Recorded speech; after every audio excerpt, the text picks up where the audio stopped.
Want to welcome everyone to this afternoon's meeting. If you will, before we begin, please bow your head for a moment of silent reflection.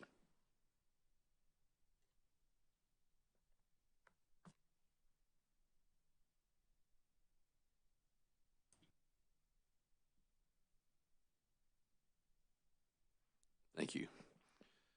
Okay. We've got a couple things going on here today with this meeting. Then after we finish our action items, we've also got, we're going to take up more on House Bill 3659. And after that, we have an allowable ex parte at around 2 o'clock. We'll take a break between this first portion of the meeting and the allowable ex parte, because I think that everyone that wants to stay for that will probably need to go to the back of the room and sign back in. So we are legal. We get Mr. Nelson having not too much fun. Okay, so let's begin. Mr. Chairman, we follow our usual precedent. Next meeting will be next Wednesday, June the 19th at 2 p.m. Thank you. 2 p.m., June the 19th.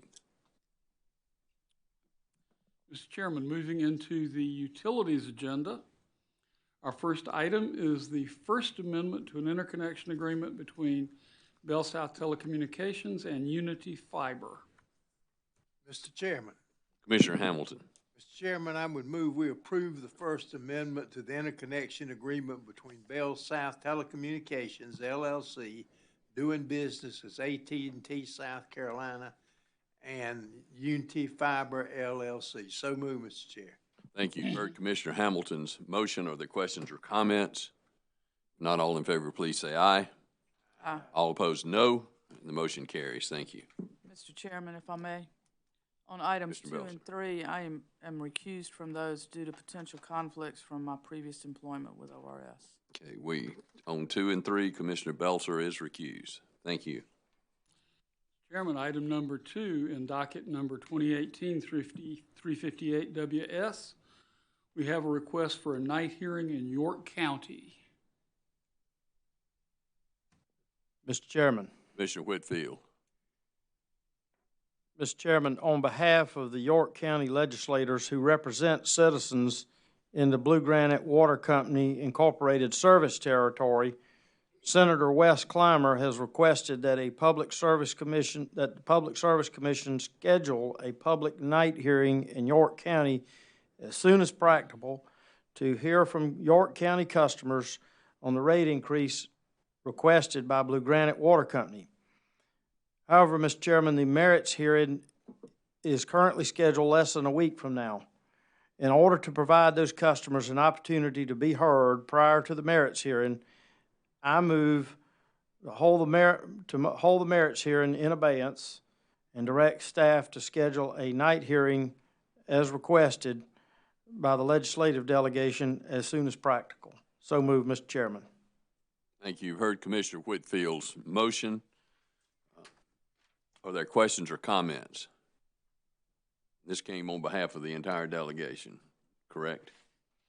It's my understanding from the letter I saw from Senator Clymer, Mr. Chairman, that it is on behalf of the entire York delegation and some other legislators that represent some other counties. Okay, thank you. Questions or comments from anyone? If not all in favor, please say aye. Aye. All opposed, no. And the motion carries.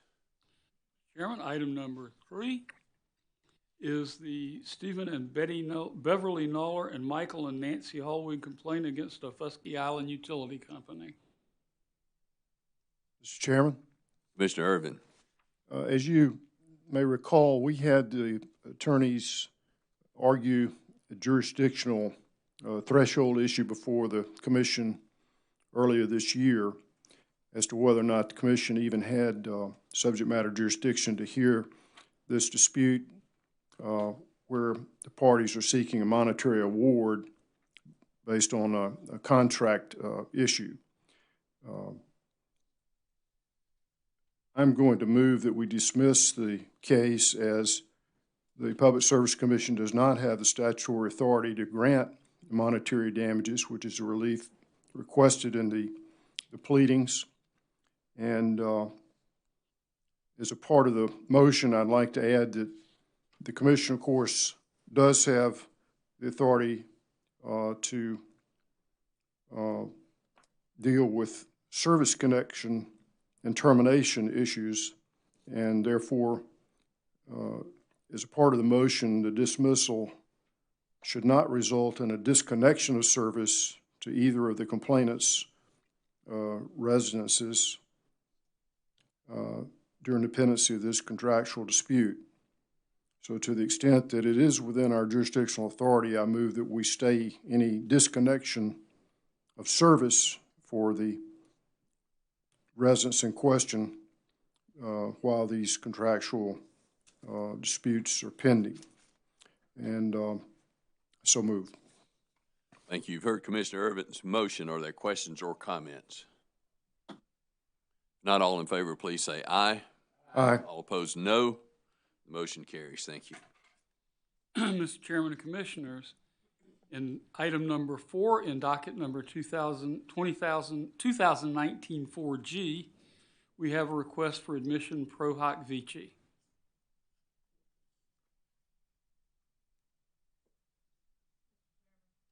Commissioner Belzer. I'm going to move that we approve the application for admission pro hoc vici filed by James H. Jeffries IV and filed on behalf of Piedmont Natural Gas Company Incorporated. So moved. Thank you. You've heard Commissioner Belzer's motion. Are there questions or comments? Not all in favor, please say aye. Aye. All opposed, no. Motion carries. Thank you. In item number 5 in docket number 2019-113E, we have a request to withdraw the complaint with prejudice. Mr. Chairman. Commissioner Hamilton. Mr. Chairman, I would move that we remove the complaint, that as the complaint requests, I move that we withdraw the complaint without prejudice of Mr. Gregory M. Parker. With prejudice, excuse me. With prejudice. Yes, sir. Okay, thank you. You've heard Commissioner Hamilton's motion. Are there questions or comments? Not all in favor, please say aye. Aye. All opposed, no. And the motion carries.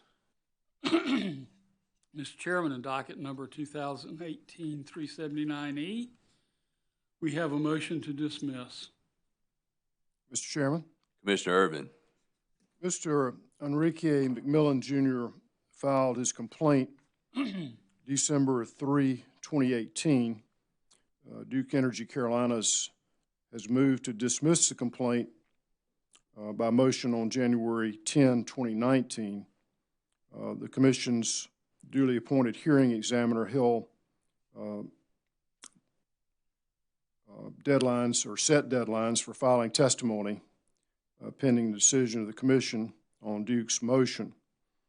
By way of order number 2019-95, which was issued January 30, 2019, the Commission instructed Mr. McMillan to file any additional written testimony, along with his legal arguments opposing the motion to dismiss on or before Friday, February 15, 2019. The Commission also instructed Duke Energy to file his testimony in reply to Mr. McMillan's filings, if there were any. Since the issuance of the order number 2019-95 some 4 months ago, the Commission received no filings and no communications from Mr. McMillan. Duke filed testimony as instructed on March 1st, 2019. Because Mr. McMillan has failed to take any further action and failed to file any response to the company's motion to dismiss, I move that the Commission grant Duke Energy Carolinas' motion to dismiss in this matter. So moved. Thank you. You heard Commissioner Irvin's motion. Are there questions or comments? Not all in favor, please say aye. Aye. All opposed, no. Motion carries. Thank you. Chairman, Commissioners, in item number 7, we have docket number 2019-174E, which is request for approval for a contract for electric service. Mr. Chairman. Commissioner Whitfield. Mr. Chairman, this matter involves electric service to a new industry that is going to employ provide a lot of new jobs to the Winsboro and Fairfield County area. Therefore, Mr. Chairman, I move that we approve non-pro-tunc the contract for electric service with Healthcare U.S. Company Limited and Dominion Energy South Carolina Incorporated, effective April 22nd, 2019, along with the request for confidential treatment of the contract.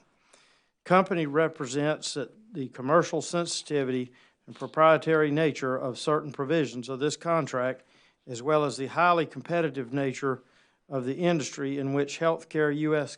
Company operates, supports the request for confidential treatment. Mr. Chairman, I would note that Office of Regulatory Staff recommends approval also. Therefore, I move I so move this motion. Thank you. Thank you. You've heard Commissioner Whitfield's motion. Are there questions or comments? If not, all in favor, please say aye. Aye. All opposed, no. Motion carries. Thank you. Mr. Chairman, Commissioners, in item number 8, we have docket number 2019-181E, which is the application for transfer and sale of property. Mr. Chairman, Commissioner Belzer. I move that we approve the application of Duke Energy Progress, LLC, for approval of the transfer and sale of property in Holly Springs, North Carolina. This property consists of approximately 140 acres of vacant land located south of Holly Springs, New Hill Road in Wake County, North Carolina, and the request asserts that this property is not required for DEP's current utility operation, that it was originally acquired by Duke Energy Progress's predecessor, Carolina Power and Light Company, as part of the development of the Sharon Harris nuclear plant, and has now been determined to be surplus. The property has a calculated tax value of $5,712,503 and an appraised value of $7 million.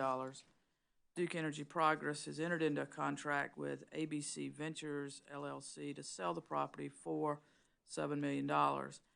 ABC Ventures is a North Carolina limited liability company and is not affiliated with Duke Energy Progress. The original cost of the property will be credited as a reduction of the amount carried upon the books of Duke Energy Progress under account 101, electric plant in service. The difference between the sales price and the original cost of the non-depreciable property will be applied to the account 421.10, which is gain on disposition of property. The company is represented that the proposed sale and transfer of the property will have no impact upon the utility's ability to provide reliable electric service to its customers at just and reasonable rates. The Commission has received no objection to the proposed sale and transfer of the property, and the Office of Regulatory Staff has recommended approval of the request. I so move. Thank you. You've heard Commissioner Belzer's motion. Are there questions or comments? Not all in favor, please say aye. Aye. All opposed, no. Motion carries. Mr. Chairman, members of the Commission, in item 9, we have 2 dockets, number 2016-354E and 2018-262E, and we have requests for approval of revised manually read meter option and revised meter-related option programs. Mr. Chairman. Mr. Williams. Thank you, Mr. Chairman. The Commission approved advanced metering infrastructure meter opt-out riders for the Duke Energy Carolinas in 2016 and Duke Energy Progress in 2018. The companies are now suggesting revisions to the riders. The proposed revisions are based on Commissioner questions in recent rate case proceedings regarding the availability of a medical opt-out provision for South Carolina customers commensurate with that ordered by the North Carolina Utilities Commission. The companies propose to provide that option to eligible South Carolina customers and to allow for payment options for the setup fee for those who desire such an option. I move that we grant the requests. The revised riders incorporate the following changes. Number one, upon request, the one-time initial setup fee may be paid in 6 equal installments included as a part of the customer's first 6 monthly electric service bills following installation of the manually read meter. Number two, the initial setup fee and monthly rate shall be waived and not apply to customers providing a notarized statement from a medical physician fully licensed by the South Carolina Board of Medical Examiners stating that the customer must avoid exposure to radio frequency emissions to the extent possible to protect their health. All such statements shall be retained in the company's records on a secure, confidential basis. The companies will provide the customer with a required medical release form to identify general enrollment information and physician verification statement. At the physician's option, a comparable physician verification statement may be submitted. Finally, Mr. Chairman, I also move that the companies provide the Commission with communication and marketing plans for making these changes known to interested customers. So moved, Mr. Chairman. Thank you. You've heard Commissioner Williams' motion. Are there questions or comments? Not all in favor, please say aye. Aye. All opposed, no. Motion carries. Thank you. Mr. Chairman, members of the commission, in item number 10, docket number 2019-153E, we have a motion to dismiss. Mr. Chairman, Commissioner Irvin. Mr. Frederick Howard, in his current petition, I believe this is the 4th or 5th complaint that he's filed, has asked for protection from having his power cut off due to non-payment for the agreed-upon portion of his power bill arrearages. His latest petition asks for a 1-day extension until May 14th to pay monies due to Duke Energy Carolinas under a repayment agreement with the company. Duke Energy Carolina moved for dismissal on the basis that the complainant did not allege a violation of any statute, rule, or order or regulation of the Commission. Mr. Howard's response to the motion did not indicate that he had in fact paid by the date proposed, but instead he set out yet another payment schedule in which he now proposes to pay the roughly $350 a week that's due until his agreement is paid in full. The payment schedule he agreed to was $350 by June 7th, $250 by June 19th, $450 by June 26th, and final payment of $326 by July 10th. I move that we grant Mr. Howard's amended request with the understanding that he has paid timely and continues to comply with the schedule that he proposed. Should Mr. Howard fail to meet any of the weekly payments set up by the deadlines he outlined, that would result in a dismissal of the complaint upon a verified notice from the company that he failed to meet the proposed schedule. No further action would be needed by the Commission once the company verified non-payment. So moved. Thank you. You've heard Commissioner Irvin's motion. Are there questions or comments? Mr. Chairman. Commissioner Belzer.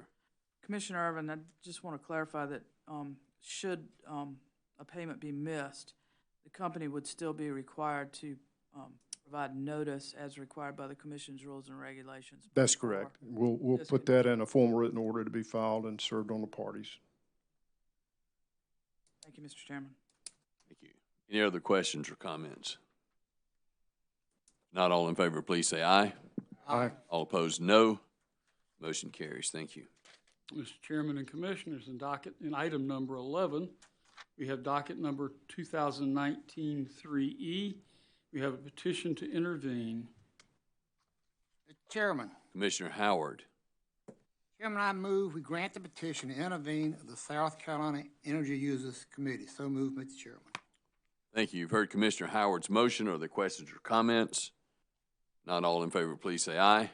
Aye. All opposed, no. Motion carries. Thank you. Chairman and Commissioners, in item number 12, docket number 2019-80E, we have a consideration of a motion to reverse. Mr. Chairman. Commissioner Howard. Chairman, I move we dismiss petitioner's motion to reverse as untimely. Based on the date of filing of the motion, 5827-2150 does not allow this commission to consider the petitioner's request. I further move that by my motion, the petition is informed that any further filings regarding this petition must be made in an appellate court. So move, Mr. Chairman. Thank you. You've heard Commissioner Howard's motion. Are there questions or comments?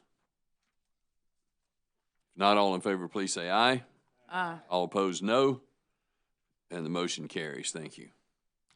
Chairman, members of the Commission, item number 13, docket number 2018-218E, we have application for amended authorization. Mr. Chairman. Commissioner Howard.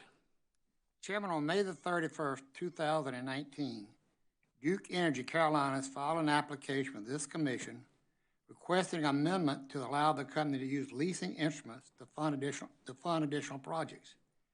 As part of the filing, the company is seeking expedited review of its request due to the company's plan to finalize the construction finance this month. The proposed amendment seeks to clarify which type of properties may be financed under the leasing methods authorized by Commission Order Number 2018-528. Prior to reaching the substance of this request, I would like to address the company's request for expedited treatment. According to the attachment in Duke Energy Carolinas filing, the company filed a seminal application with North Carolina Utility Commission sometime back on April 3rd, 2019, almost 2 months prior to the filing now under consideration by this commission. Certainly no later than April 3rd, 2019, when the company filed its request with the North Carolina Utility Commission, and well prior to May 31st, the company was aware that it needed to request permission from its jurisdictional authorities to use this type of instrument as proposed. Nevertheless, the request was not filed with the South Carolina Public Service Commission until just prior to the company's desire to finalize its construction finances. On that basis, it would appear that the company has not itself expeditiously filed a request with this commission and yet requests this commission nevertheless to expeditiously consider it. I would encourage the company to reserve future requests for expedited review of those items which there is a clear record that the need for expedited treatment is outside of the company's control. Otherwise, the sense of urgency that usually accompanies a request for expedited consideration might lose some of its persuasiveness. Regarding the substance of the request, due to the increased operational efficiency and customer benefit of rental revenues as cited by the company, it appears that the requested amended authority will benefit the ratepayers and is in the public interest. The ORS filed a letter on June the 6th stating that it had no objection to the request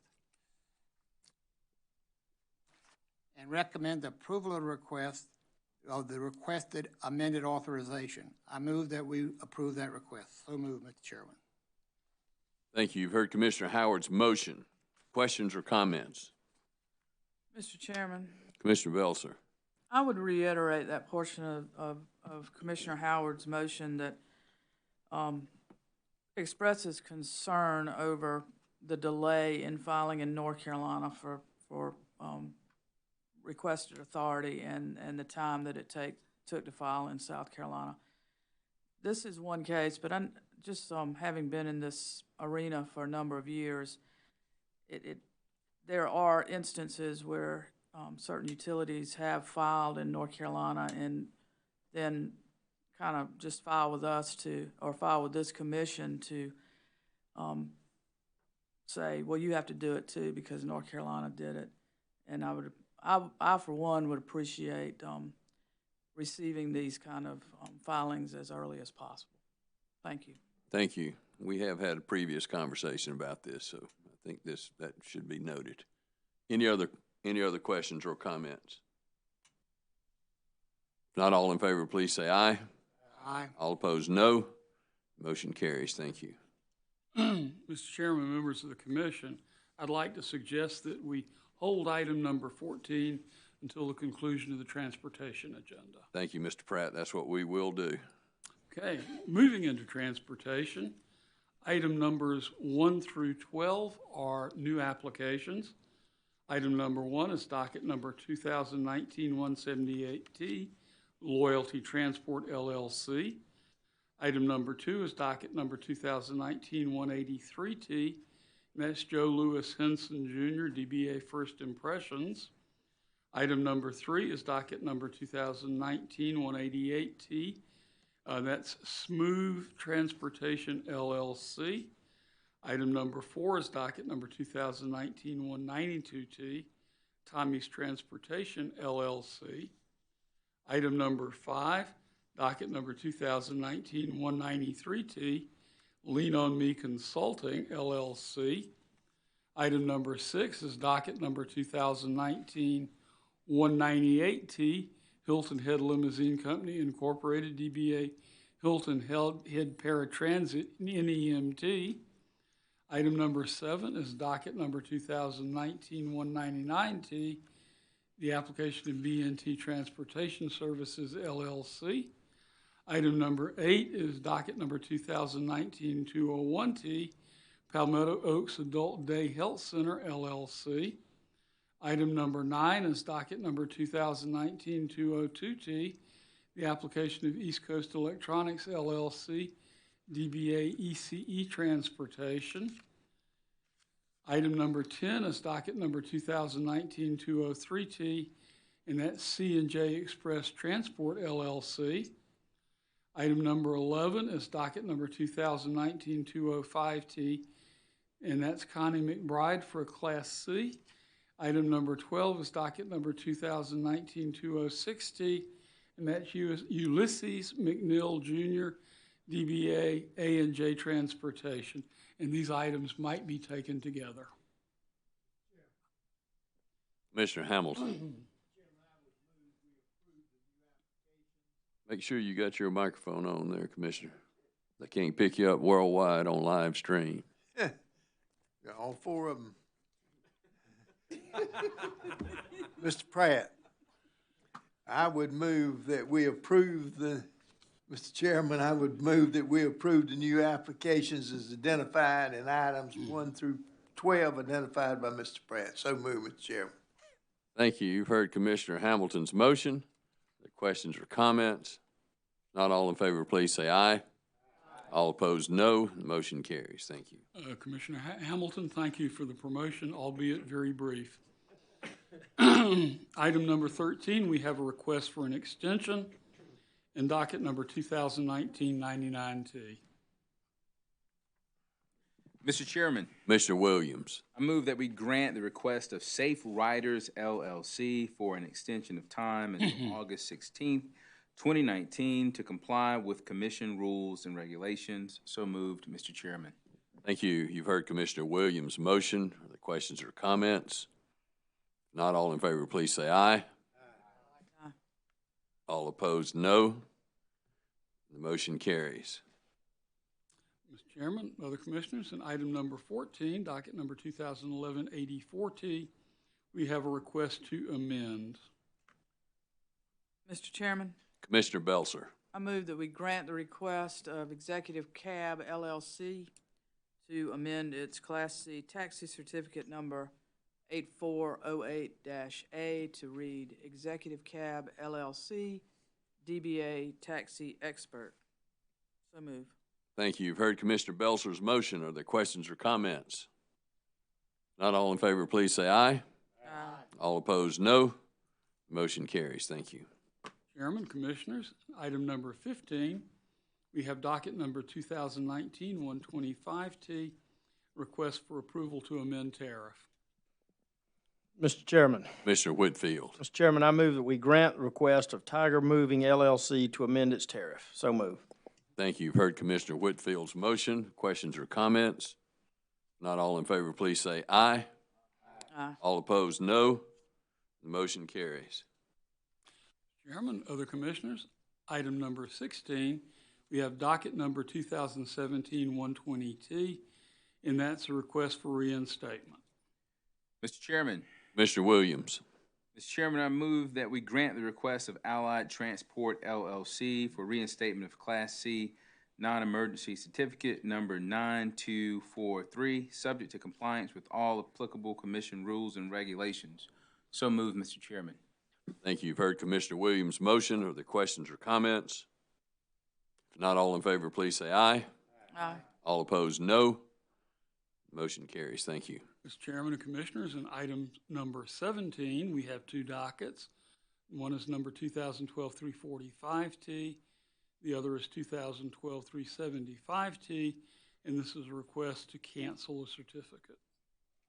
Mr. Chairman, Commissioner Irvin. I move that we grant a Charleston Wedding of SC LLC request to cancel Class C Charter Certificate number 8649 and Class C Charter Bus Certificate number 0334. So move. Thank you. You've heard Commissioner Irvin's motion. There are no questions or comments. All in favor, please say aye. Aye. All opposed, no. Motion carries. Thank you. Chairman and Commissioners, in item number 18, we have two dockets once again, number 2012-425T, 2014-313T, which once again is a request to cancel. Mr. Chairman, Commissioner Belzer.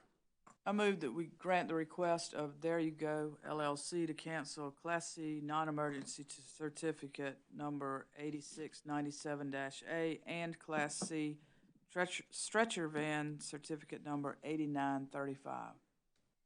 So move. Thank you. You've heard Commissioner Belzer's motion. Are there questions or comments? Not all in favor, please say aye. Aye. All opposed, no. Motion carries. Thank you. Chairman and Commissioners, item number 19 is docket number 2019-91T, and that's the Office of Regulatory Staff's petition to revoke certificates. Mr. Chairman. Commissioner Howard. Chairman, I move to revoke the certificates of the motor carriers who remain out of compliance at the time of the hearing in this matter. So moved, Mr. Chairman. Thank you. You've heard Commissioner Howard's motion. Are there questions or comments? Not all in favor, please say aye. Aye. All opposed, no. Motion carries. Thank you. And in item number 20, in docket number 2019-96T, we have another petition to revoke on the part of the Office of Regulatory Staff. Mr. Chairman. Commissioner Williams. Mr. Chairman, I move to revoke the certificates of the motor carriers who remained out of compliance at the time of the hearing in this matter. So moved, Mr. Chairman. Thank you. You've heard Commissioner Williams' motion. Are there questions or comments? Not all in favor, please say aye. All opposed, no. And the motion carries. Thank you. Yes, Mr. Chairman, at this time, I'll turn the agenda over to Ms. Boyd. Thank you. Good afternoon, Mr. Chairman. Good afternoon, Ms. Boyd. If you're ready, excuse me. If you're ready, we'll proceed with where we left off on May 29th during the last commission business meeting. I think we're on slide 23, related to integrated resource plans. 23. Yes, sir. Hang on. Let's get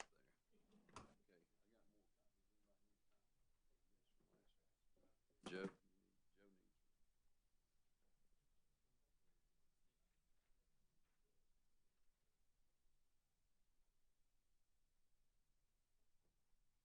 Proceed. Everybody ready? Thank you. Yes, ma'am. Mr. Scarborough. Thank you. If you will notice on slide 23, the first bullet points out that every electric utility has to submit an IRP, Integrated Resource Plan, to the Public Service Commission every 3 years. So if you'll notice also in the blue, SC&G filed its IRP back on February the 8th of this year. And so that leaves us approximately 176 days from today to carry out this order. So Well, yes, sir. oh, go ahead. Yes, sir, Go we ahead. have- I interrupted you. Okay. We have SCE&G or Dominion Energy, as Mr. Scarborough referenced earlier, filed its IRP earlier. So we had two questions for you, commissioners. One is the content. I think there are some guidelines now in House Bill 3659 about the content of the IRP. And then secondly, discussion of a potential hearing date and/or procedural schedule.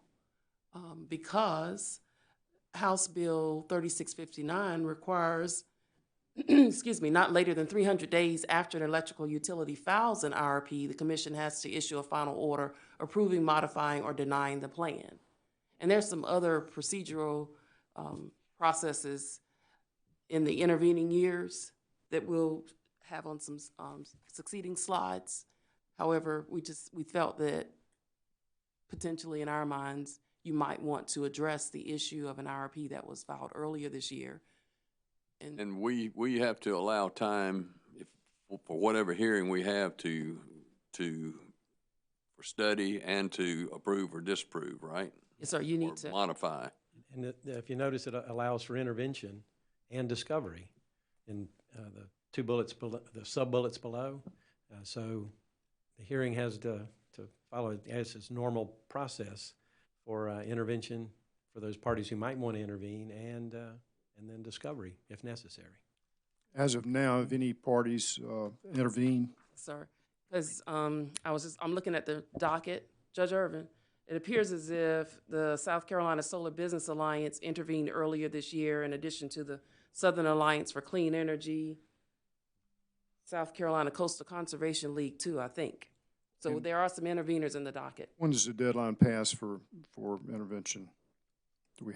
Is there a firm deadline set? There is one, I'm quite sure, from a prior order. Judge Irvin, I can't cite the order right now, but I think perhaps with the passage of this might be under your consideration whether or not that's even at issue anymore with the new procedures.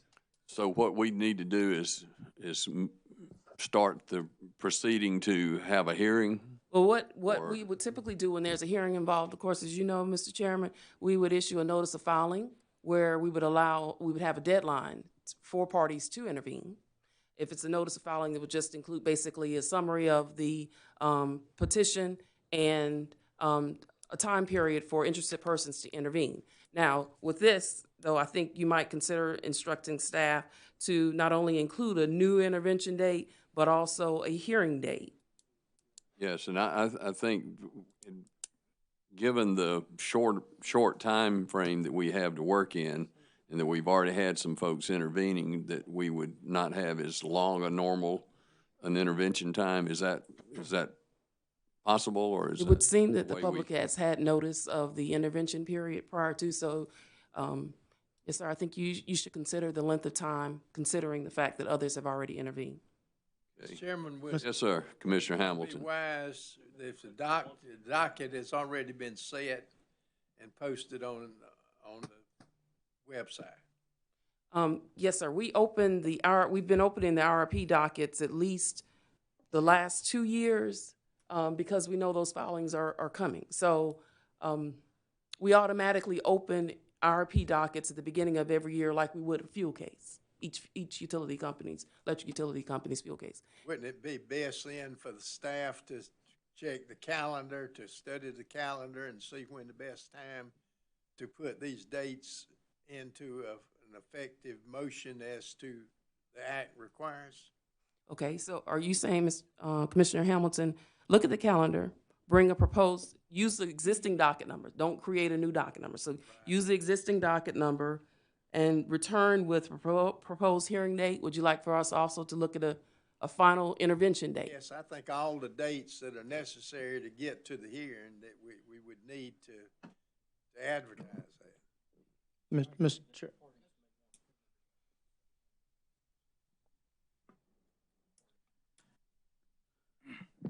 Ms. Boyd, quick question. Yes, sir.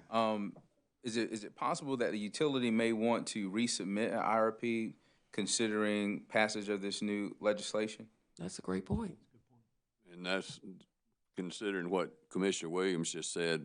You know, we've said in spite of rushing, or instead of rushing through this, the parties may want to talk this through and maybe still take advantage of the full 300 days instead of, you know, I think if everybody would agree on that. So y'all think we should go ahead? Mr. Chairman, Commissioner Whitfield. I've got just a question or two for Ms. Boyd and Mr. Scarborough, and along the lines of where Commissioner Williams was going, Ms. Boyd and Mr. Scarborough. I think the point to be made here is what you're presenting to us and what needs to be out there to whoever's listening or to the using and consuming public, is this is a substantial change in the IRP process. And you're telling us now this law says it will be filed at least every 3 years. In the past, we've accepted them annually, but the commission's had no real say-so, if you will, in the process, just accepting them as information. And now we're going to be receiving testimony, intervention, discovery, all of that sort of thing. So this represents a substantial change in the IRP process.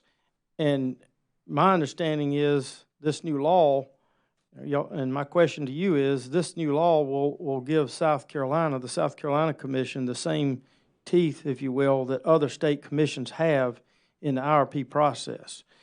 And so what you're telling us is a big change from the way things have been done in the past. And of course, it's a long period, 300 days. And I'm not going to go exactly where Commissioner Williams and Hamilton were going. That's something that can be debated out. But I just would like you to reiterate these changes that you're now telling us, substantial changes in the law. Okay, well, I'm looking in the code right now. So 583740. What the law currently reads that all plans, and I'm going to read it under subsection A, all plans must be submitted every 3 years and must be updated on an annual basis.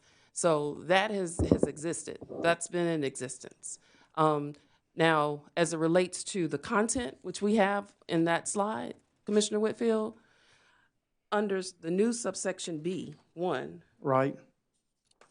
there it states, an integrated resource plan shall include all of the following, and then it delineates the requirements, such as the long-term forecast, projected energy purchase. Now, I will say this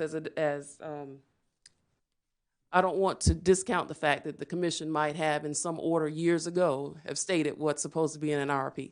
Right. So I don't want to mislead the commission. Certainly. But if we're talking statute, I don't see where this B1 section where it outlines the content, a substance of the integrated resource plan is currently in the statute.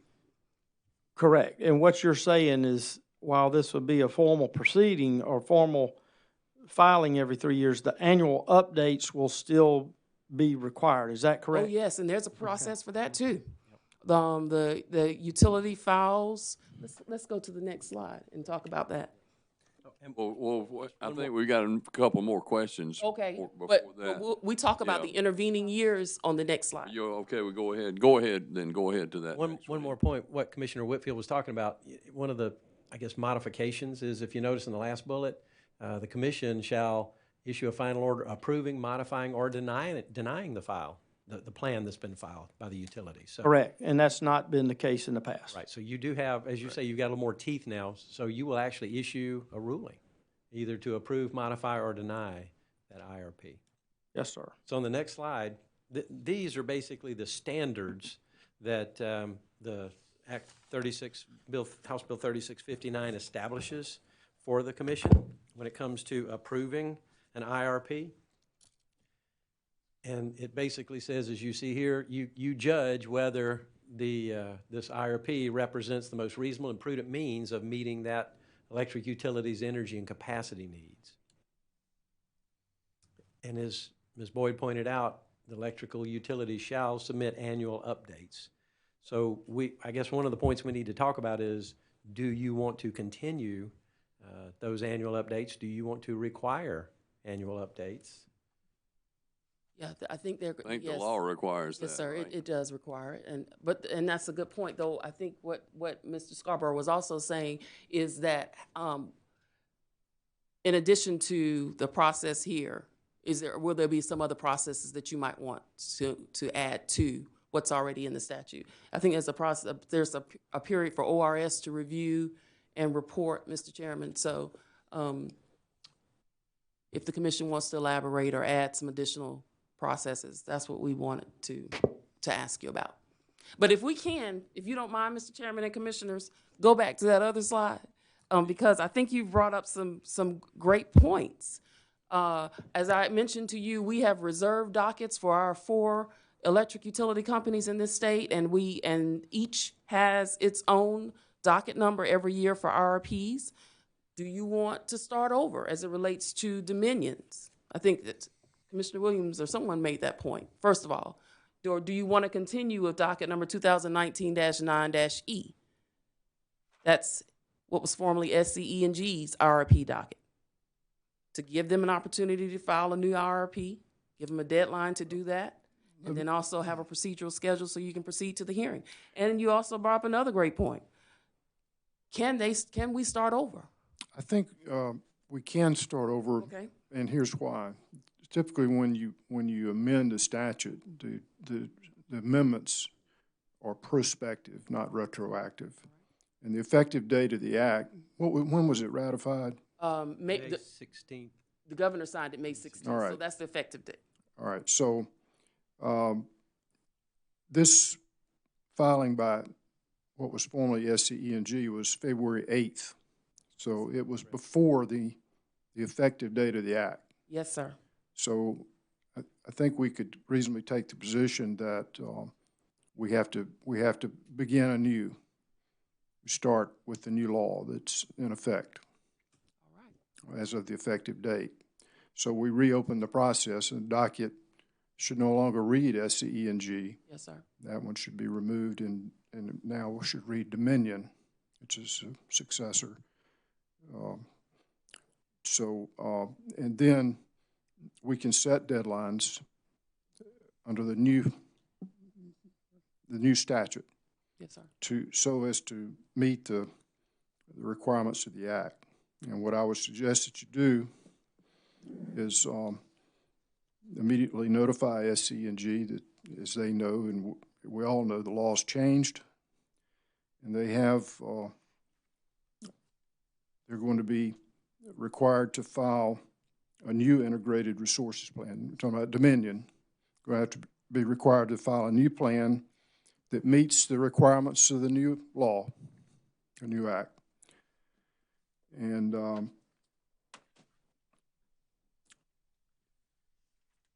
unless they opt to go forward with the old plan under the old law, that could be an option and subject to discretion of the commission.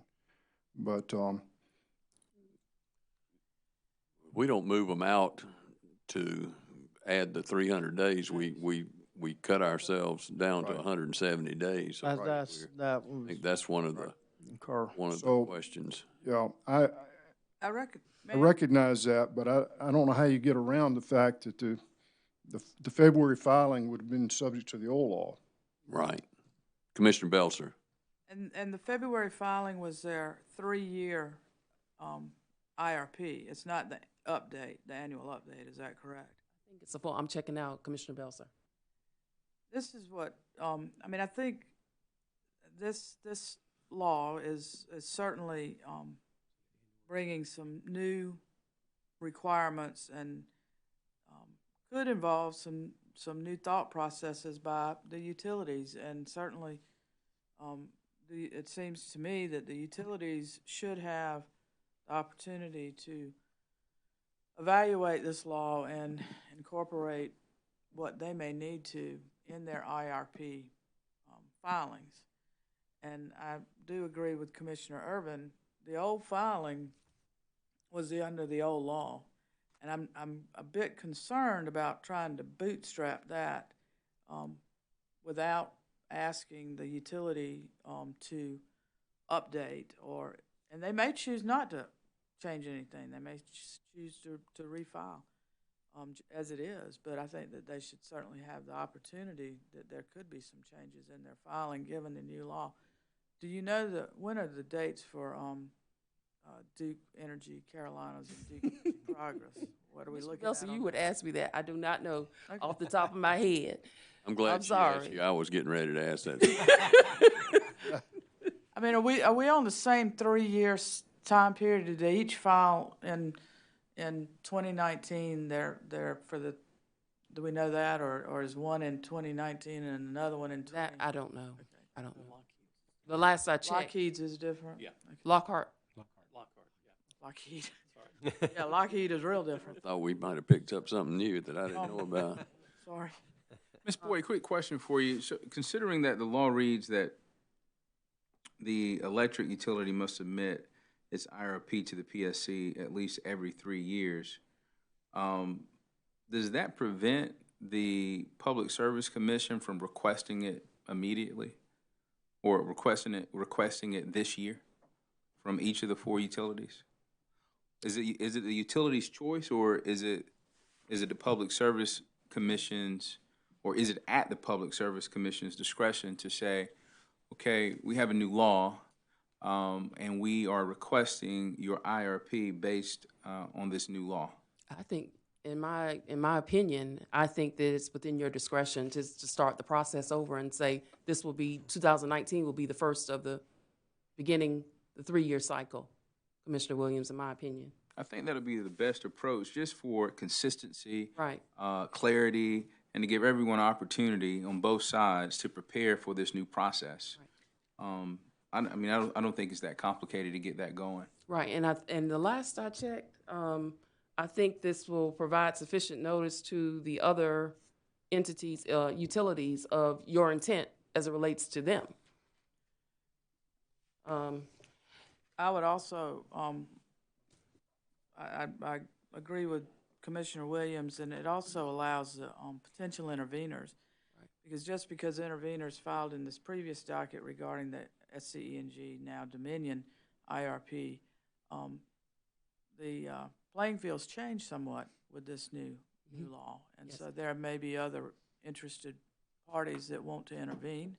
Yes, ma'am, and some I'm that looking. decide they don't need to. So, I mean, certainly the process needs to be renoticed And if we looked do, at from both sides. I'm sorry, Chairman. No, you're my fine. fault. No, I'm Ms. Wheat will get mad if we talk over each other. So I would remind everyone to please ask to be recognized so that she can't say 2 things at once. But the one thing I think, would we need to stagger that if we decide when we need to do it, so we don't have them all going right at the same time? That's something to consider. Commissioner Hamilton, you had a. Chairman, I think we all have been saying the same thing since we started this discussion, but my 15 years experience has taught me that if you calendar something, that you get the interest of the interveners and the company, and then we can move forward with what we all saying the same thing. But until the company and the interveners realize we've got to do something and we're going to do it and we're going to put it on a calendar, then I think we'll see it happen. I think you're correct. I don't think this is any different than from what all the other commissioners have said. If they want to propose a new plan, we'll know about it. But somebody's got to drive the ship, and it looks like we're supposed to. Yes, sir. Mr. Chairman, Ms. Boyd. If I may, so much information in our dockets. That's the beauty of them. But Commissioner Whitfield asked, okay, were these the only requirements? And I just mentioned perhaps there was a commission order. There was an order. I was looking at what is now Dominion's IRP, and there were some requirements there. Actually, 1998-502. For example, the commission ordered this information: the demand and energy forecast for at least a 15-year period brief description and summary of cost-benefit analysis. So you had, as a commission, had prescribed some filing requirements before. I just still can't find it in the statute until now. Mr. Chairman, Commissioner Williams. Ms. Boyd, what's a reasonable amount of time to give the electric utility to draft a IRP? Well, Going back like to Commissioner Hamilton's calendar, so if we said we wanted each electric utility to file their IRP by September or October. are we basically beginning the process July 1? Maybe? Well, when you say what process? The process of having them file a new integrated resource plan. So that starts the 3-year clock? Yes, sir. That's, July 1, that's fair. okay, so, and you have 300 days just shy of a year, really? About And- 10 months, right? And would it be fair to put this out and ask the utilities about, I mean, get input from everybody before we? Yeah, because, Mr. Chairman, I don't work for the utility.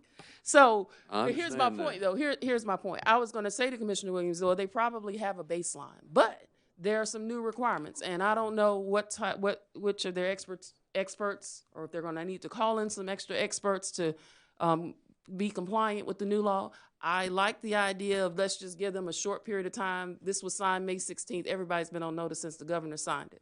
So maybe you give them a week to say, file your comments with us as to what you would like to see the procedural schedule, how you would like that to appear.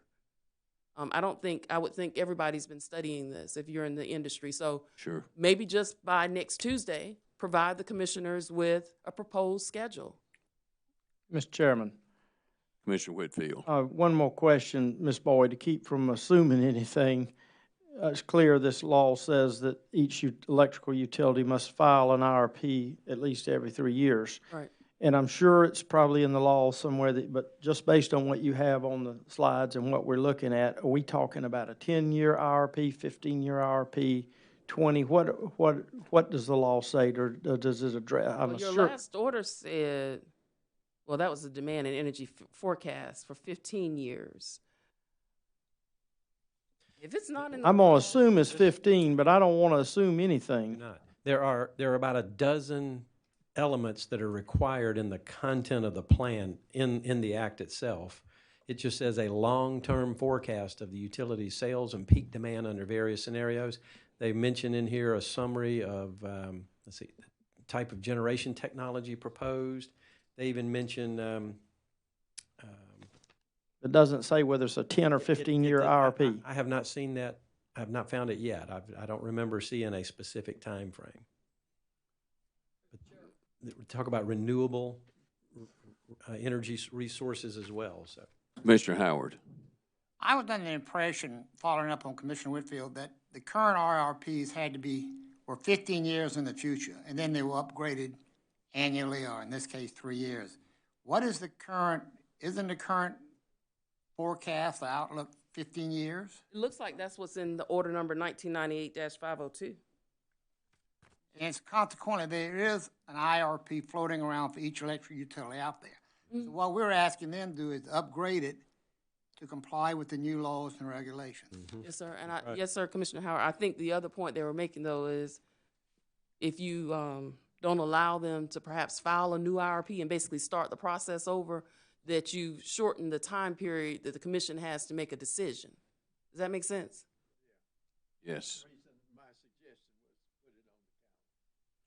Mr. Chairman, Yes, sir. Commissioner in the Williams. effort to try to get a motion out there, I want Thank you. to solicit some information from our panel. So, do you all think it would be fair to start the 3-year clock on July 1 of this year?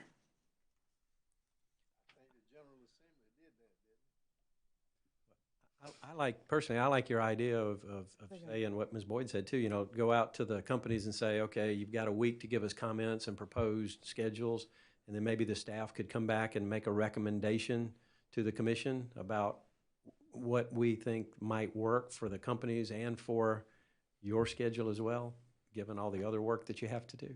Yeah, and I think you were also saying, Commissioner Williams, is it fair just for the process to restart for everybody beginning July 1? That's right. Yeah, and I think it's fair. So, Mr. Chairman, I have a motion. May I ask a question before you make that motion? Certainly. In your thoughts, are you talking about resetting at July 1 for all three, or do you want to? For stagger everyone. those? All three. Well, the 300 days is going to apply to all three. I mean, once somebody files, that's 300 days starting. So if we got a due date for everybody, I'm just saying we're going to have three. And I know we got to get this done. I'm not trying to delay it, but I'm trying to make it workable for us and staff and the utilities and ORS as well. So I guess that's a good question for Ms., and I understand your concern, Commissioner Belzer. Ms. Boyd, considering you're the executive director, do you think our organization has the capacity to manage 3 IRP dockets within 300 days, considering the new requirements? I was just thinking, actually, with as a side, Commissioner Williams, and what Commissioner Belser just said. Okay, the 2 Duke companies are perhaps, since they're sister companies, perhaps. They could consolidate and Yes, sir. save ratepayers a lot of cost, not And- having to duplicate Yeah, and two also hearings. right. There are different customers in different service territories, Mm-hmm. and our Ps could be different. I'd be be careful about that. I don't recall having seen anything in the bill, the act now, that says they have to be simultaneous. Okay. It's from the filing. From the time of filing. Could we stagger the deadlines? I mean, restart on July 1, as Commissioner Williams is saying, but maybe stagger the deadlines or the start dates for each one of the utilities across Would several be months? tell them they have to file by a certain date, I believe, and I think that's what's been done in the past. And let me clarify, when I suggest that the clock starts on July 1, I'm only referring to the 3-year clock. I'm not referring to when the utilities actually file. My understanding of the law is that we have 300 days after they actually file their IRP. I think Commissioner Williams makes a good point there. And so the motion would be, I'm still just thinking out loud here. The motion, or what I would like to see happen is that we start this 3-year clock on July 1, and then from there, the utilities get with staff to determine an appropriate schedule. Or would you be okay with saying, asking, like you were talking earlier, giving everyone a week to send comments in to staff so that we can have a sort of a first hit at what everybody's thinking? I think a week, so 5 business days. Yes. I think. I mean, is 15 days too long? My concern is whenever we get submissions, I want full, complete submissions. And maybe the utilities they're already cocked, loaded, and ready to go. I'm not sure. Yeah. But 7 days to me seems like a pretty fast turnaround. But maybe not. I'm just talking about comments about what the schedule should be or how we should move forward, not the full IRP. Got you. Yeah, and Yeah. Mr. Chairman. This is just a and- start. Sorry. No, Go ahead, sir. Ms. No, Boyd. sir. Commissioner Williams, the only reason why I asked maybe for that short turnaround, for example, when we schedule the fuel cases, and we've in the past asked for comments from not just ORS, but other recurring interveners and the company. And some of the reasons for the schedules is because the way they maintain their accounting records and how they make forecasts. And so that's why I wanted to at least give them an opportunity, because as I said, we're not on the inside. And so we don't know when they're scheduled to perform certain studies, this, that, and the other. I figured maybe giving them a short period of time to say, just like we've experienced with the fuel cases, look, we can't get that to you any earlier because this is the way things happen in our company. Does that make sense? Everybody wants the most complete records as possible. And I don't know if that's the same case with this yet, because we haven't been having hearings on them. We know what's been filed, but we've not conducted hearings. And that's why I was thinking perhaps by next Tuesday, we as Commissioner Williams said, give them the opportunity to comment on A, B, C, D, E, F. And then from there, I think we could have a better discussion. I'm more, I know a little more about the process for fuel cases because we've been dealing with them and you have hearings and we've had to schedule testimony. And there's a reason why we schedule that testimony at the time we do. So do you think it's fair, so a week is fair for the utilities to provide comments? I think so, on yes, sir. schedule? And not just the utilities, I mean, Oh, the party, the other. all the Yes, parties. sir. Anybody? I think so. I think because we haven't had hearings and we're not, that insight we have for fuel cases, we don't have on this just yet, I don't think, because we haven't had hearings. You haven't had testimony presented yet. Okay, so we have a motion from Commissioner Williams, and you want to restate that, or let's get it clear to what we're doing? Sure, Mr. Chairman. My motion is fairly simple. I move that we start the 3-year IRP clock on July 1st, 2019. And I also move that the 3 utilities and staff, the 3 utilities communicate with staff a week, the 4 utilities communicate with staff a week from today, providing commentary on the schedule from filing to hearing and decision.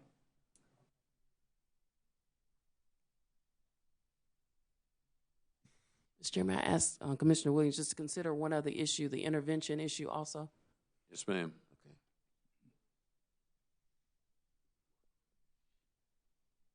Ms. Boyd, for point of clarification, is Lockhart Electric large enough to be covered under the new law? Yes, sir. As Commissioner Irvin and I were just Well, trying to here's the figure thing. that out on the bench. Yeah. Well, Lockhart has been filing IRPs. I cannot find an exception for electric utilities under, for example, under chapters 40 and 41, there's an exception as it relates to electrical utilities. That's not true. Chapters 39, 40, and 41. An electrical utility does not include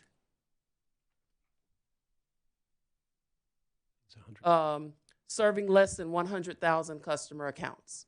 And that definition is in the Chapter 39, that's dealing with the Distributed Energy Resource Program. Chapter 40, which addresses net energy metering. And then over in Chapter 41, which I think is new in the Act, renewable energy programs. Those 3 exempt an electrical utility serving less than 100,000, okay? But when you look at the definitions under energy supply and efficiency in Chapter 37, which is where the IRP is listed, I can't find a definition for that, so. So we need to have all 4. All 4. So Commissioner Williams' motion needs to be 4 and not He 3. did, yes, sir. Okay. Lockhart has about 6,500 customers. Okay, we have a motion on the floor. Questions or comments? Mr. Chairman, I want to comment on my own motion. I want to make sure that it's noted that parties are included in this comment period as well. I keep saying electrical utilities because that's what's written in the statute, but parties also have the opportunity to comment on the scheduling. Thank you. Any other comments? All in favor, please say aye. Aye. All opposed, no. And the motion carries. Thank you, Mr. Chairman and Commissioners. Thank you. Okay, let me just point of just procedural here. We've got we're gonna need to take a break because we're already at nearly 1:45, and we've got a. I know we never seem to get very far because 2 slides. there's a lot of stuff in this bill and a lot of things that we need to address that have a short time frame. So, Yes, sir. Well, Mr. Chairman, may I speak? yes, ma'am, please. If nothing more that we do today, because I think Mr. Scarborough and I are prepared to see you on a weekly basis. 460D, we need to go back to that. If we don't do anything else today, please, sir. Slide number 29, if you'll just jump over to 29. It's talking about interconnection agreements. Yes. And this one, this part, 5827-460D, requires the commission to establish guidelines for reasonable interconnection timelines. And if you'll notice, there's a pretty tight deadline here as well. It says delivering a final system impact study to all interconnection customers that execute a system impact study agreement before August the 16th, 2019. Okay. So, Mr. Chairman, I think that you will find that 3 dockets have been opened as it relates to Section 58-27-460D. And so at this point, we just need to know how to proceed. Would you like for us to schedule a hearing? Because the time frame is is near, and yeah. Is that 3 hearings or is that 1 hearing? Well, we have, please, I apologize, Mr. Chairman, this is under Chapter 27, our old chapter, so there are actually 4 dockets that have been open related to 460D, and they range from 2019 194 through 197. And I think this is the one where I've already just sent a letter to the utility, just basically stating the content of the section, the requirement that the commission has to, each utility shall comply with the generator interconnection procedures. Commission shall establish reasonable guidelines to ensure reasonable interconnection timelines. I just cited the statute. So the dockets have been open, a letter has been sent. So now we just want to know, okay, what process, what tool are we going to use for you to carry that out? Can we put that up here? Oh, it's up there. It's up there.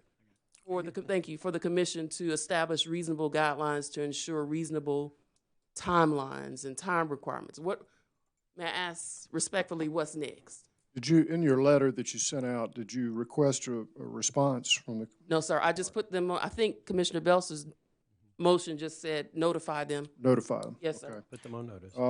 I think what we should do is send out a second letter. Okay. And that the statutory provision 5827-460D requires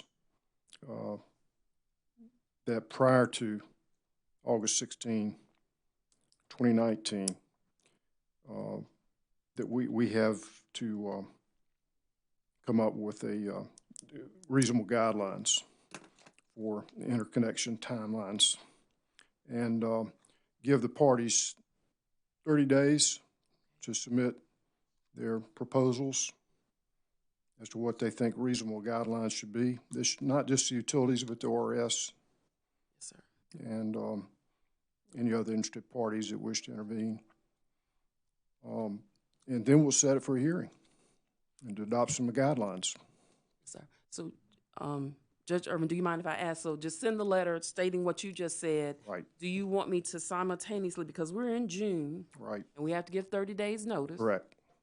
And I need to ask you something else, pre-file testimony. You're going to have to compact the schedule, just work backwards. Okay. But we have to, we have to work backwards from the date, the deadline, and we'll just compress it. And if we need to, at the very least, we want the proposals. We could say 20 days for proposed guidelines, and then we can set it for hearing in early August. Take testimony, ask for pre-file testimony, take additional testimony as necessary, go from there.